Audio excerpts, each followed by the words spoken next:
Hi, I'm Luan Aiken with Tagawa Gardens here in Centennial, Colorado, and that little itch you might feel, maybe it's time to plant seeds. So we are here with Chris, the queen of our seed planting department, and you have a lot of other duties. Yes, I'm the Annuals and Production Co-Manager here at Tagawa's. Big title, lots of work, but right now we're making our focus on seed planting because it's so much fun.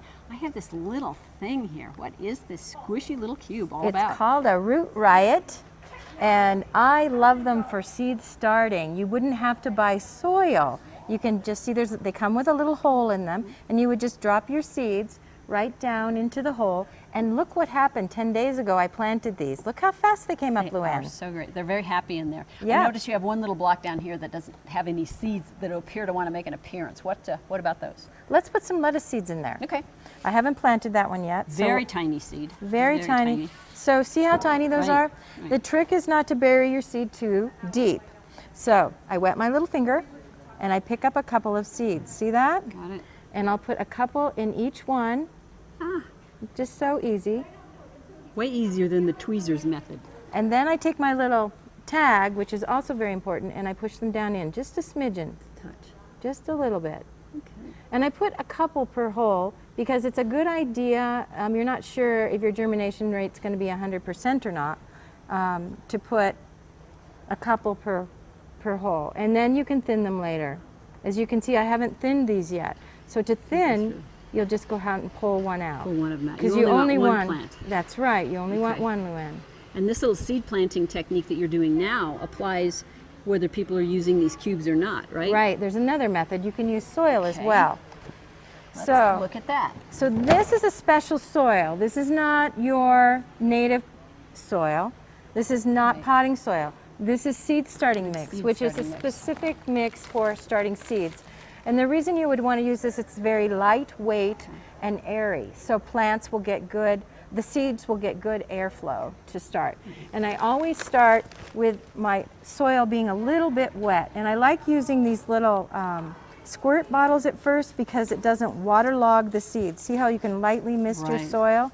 Now if you have little tiny seeds there, you can cause a problem. So all I do is the same kind of idea where I just pick up a couple seeds and I'll put them in the little starting area. This doesn't have the hole, so you're just kind of centering them and I'm setting them down. patting them down just patting a little them bit down. to the And moist so soil. all you would do is then tap them in, cover a little tiny bit.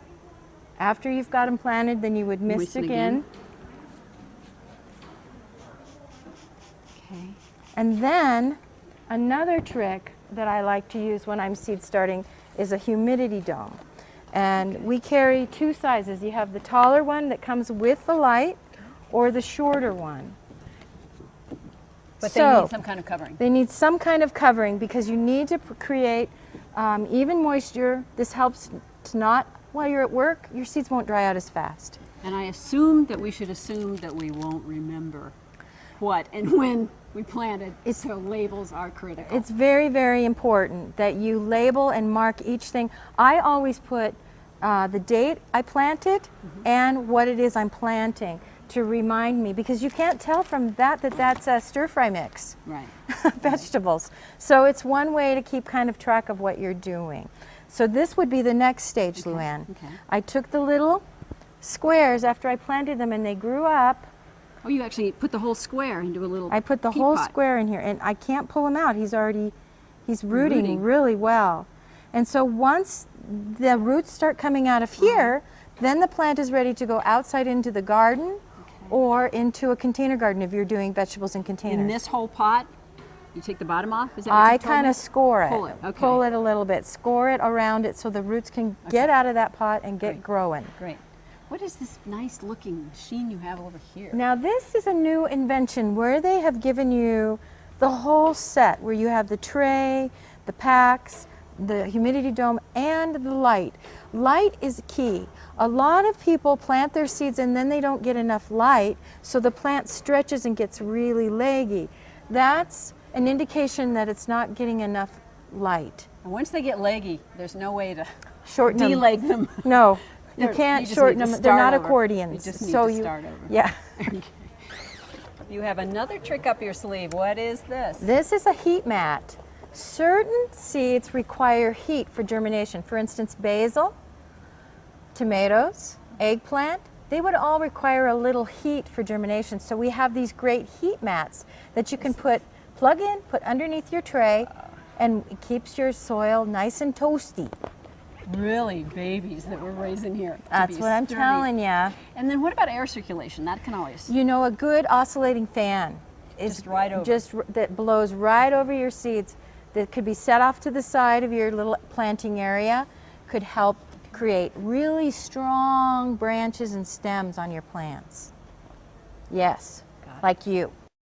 We have so many different kinds of seeds here, in addition to the conventional seeds that people will be familiar with. A couple of specialty areas that we address. Right, like this seed package from Botanical Interests is USDA organic. We also carry heirloom heritage seeds, and the difference between all these different seeds is very minimal. But it's important to people. The USDA organic seeds would have come from organic plants grown in organic conditions, never treated with pesticides or herbicides or fungicides.